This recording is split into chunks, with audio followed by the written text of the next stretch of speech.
Bharatiya Janata party को जिला आगर मालवा के सुसनेर विधानसभा में बड़ा झटका लगा है। सुसनेर क्षेत्र के भारतीय जनता पार्टी के वरिष्ठ नेता, पूर्व विधायक एवं गो संवर्धन बोर्ड के उपाध्यक्ष, राज्य मंत्री दर्जा प्राप्त संतोष जोशी ने भारतीय जनता पार्टी की प्राथमिक सदस्यता से इस्तीफा दे दिया है। उनके द्वारा पत्रकार वार्ता के दौरान बताया गया है कि मेरे द्वारा भारतीय जनता पार्टी से इस्तीफा दे दिया गया है। सुसनेर विधानसभा में जनता में असंतोष फैला हुआ है। लोग भय के माहौल में जी रहे हैं। न ही कोई विकास हुआ है, न ही कोई अच्छा कार्य हुआ है। इस दौरान उन्होंने आरोप भी लगाए, क्षेत्र में आए दिन लूटपाट, चोरी और जनता को गुमराह किया जा रहा है।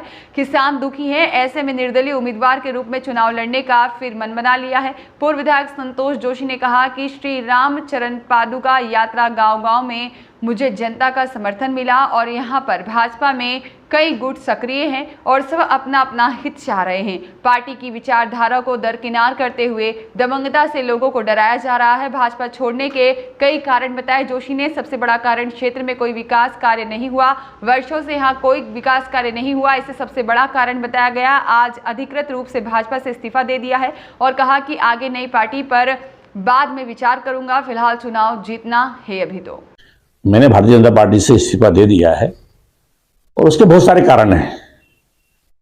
वर्तमान समय में सुसनेर क्षेत्र में एक उफाफोक जैसा शब्द कह सकते हैं कि गांव हो, चाहे शहर हो, चाहे व्यक्ति हो, चाहे समाज हो, सब में एक निराशा का भाव है।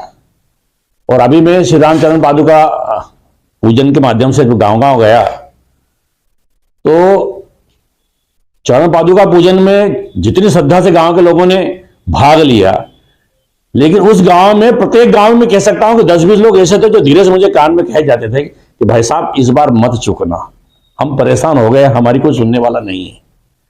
तो एक तरह से पूरे क्षेत्र में अराजकता का वातावरण निर्माण हो गया है। और अगर अच्छे लोग भी मौन हो जाएंगे तो अच्छी बात नहीं है। और चूंकि मैंने यहां पर नेतृत्व किया है और मेरे नेतृत्व अगर समाज का विश्वास है, इसलिए मैंने इस्तीफा देकर चुनाव लड़ने का तय किया है।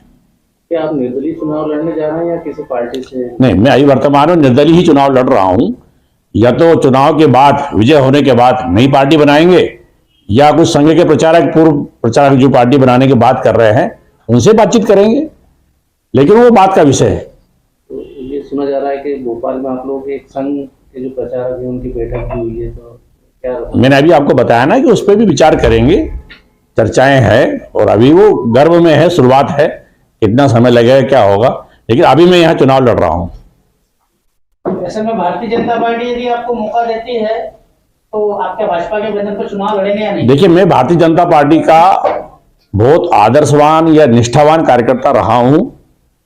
जब मैं विधायक था, मेरे में जितनी सामर्थ्य उतना मैंने करने का प्रयास किया और इसीलिए आज समाज के, गांव के लोग मुझ पर विश्वास कर रहे हैं। मुझे जब टिकट नहीं दिया, एक अच्छा अनुशासित कार्यकर्ता की दृष्टि से मैंने एक भी शब्द किसी से विरोध का नहीं कहा। 5 वर्ष में कार्यकर्ता और पार्टी का क्या हार हुआ ये आपको मालूम है कि भारतीय जनता पार्टी की सरकार और विधायक, वर्तमान विधायक तीसरे नंबर पर अगर चुनाव हारता है, वो भी स्वतंत्र प्रत्याशी से, तो ये चिंता का विषय है। तो ऐसे में अगर पार्टी मेरे को कहेगी तो मुझे कोई तकलीफ नहीं है, लेकिन मैं आज इस्तीफा देके स्वतंत्र हूं। आप निर्दलीय चुनाव लड़ने जा रहे हैं, कितनी संभावना लगती है आपको जीत की? संभावना 100% से अधिक कह सकता हूं। चुनाव लड़ेंगे भाई साहब, दिमाग में कोई रूपरेखा है?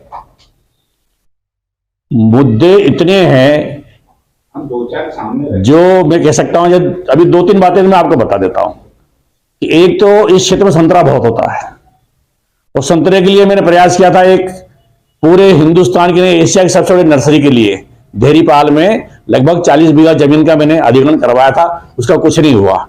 तो जिस क्षेत्र में किसानों के बारे में कुछ सोच रहा है, तो सबसे बड़ा मुद्दा मेरे पास ये है। उद्योग के लिए मैंने यहाँ पर लालूखेड़ी में 90 हेक्टेयर जमीन, 450 बीघा अधिग्रहण आज भी है। वो यहाँ का युवा भटक रहा, उसके लिए कर रहा हूं, कोई सुनने वाला नहीं है। और सबसे बड़ी बात यह है कि कीटखेड़ी बांध जब यहां बना था मेरे कार्यकाल में, 6 महीने में कीटखेड़ी बांध बनकर निर्माण भी हो गया, पानी भी रुक गया, मुआवजा भी हो गया, गांव का विस्थापित भी हो गया, लोग बस भी गए थे। और कुंडाला बांध के लिए लोग अभी भी भटक रहे हैं। 5 साल हो गए उसको। ऐसे बहुत सारे मुद्दे हैं। दयाराम मेघवाल की रिपोर्ट।